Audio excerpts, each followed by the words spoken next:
one of the key things that's kind of happened is how companies completely changed, right?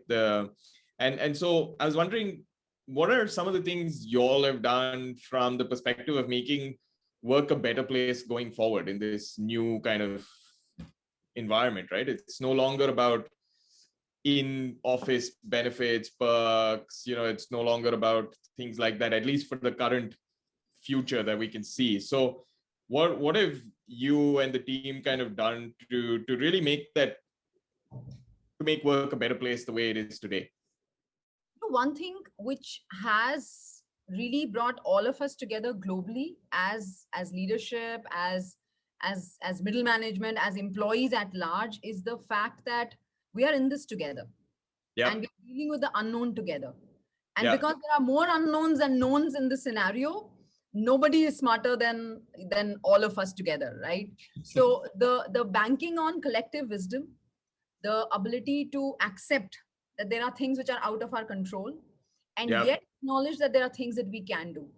And I think one thing that personally I'm very proud of is the fact that we prioritize as a company and as leadership being human to be far more critical Right. than just driving the agenda of process and profitability.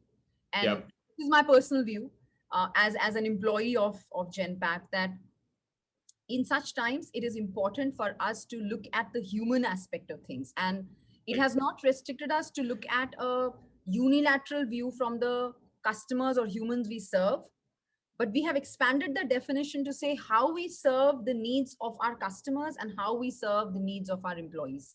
Okay. And that transition, while inherently we have always in our value system talked about customer centricity, talked about the fact that we grow when our people grow, and that Yeah. has been deeply rooted in the way we make decisions, in the way we run our process, in the way we engage with people. I think these beliefs were truly tested, and I Yeah. feel really proud that we implemented practices that we bring these beliefs to life.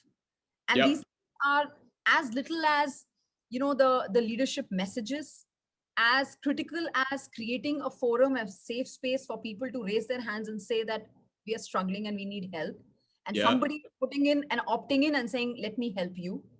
We Right.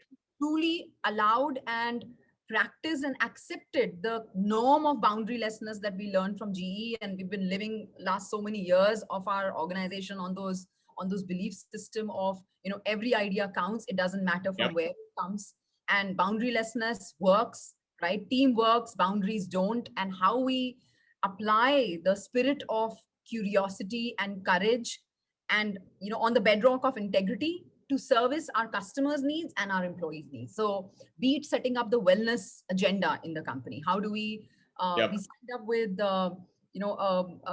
an application provider which is in the space of wellness. It's a whole-rounded wellness of mind and body, and teaching people the basics of meditation, of thinking about Nice. how Yeah. you focus on your well-being, because that will help you balance how you service the customer and Genpact at large. How we've taken a very intentional stand of saying, when things are not going like they used to in 2019, how do we ruthlessly prioritize? What are the Right. things we say no to? How do we make sure that the most critical aspect is never compromised on? How Yeah. do we give space for people to balance their responsibility towards work and towards their family? And there have been little and big, there have been procedural as well as intentional exhibition of action. and Yeah. and I think many organizations which are forward looking and future thinking have done that. I Yeah. feel I have been part of this amazing and tremendous display of action and walking the talk in terms of being for your employees and being for your customers in a very balanced manner.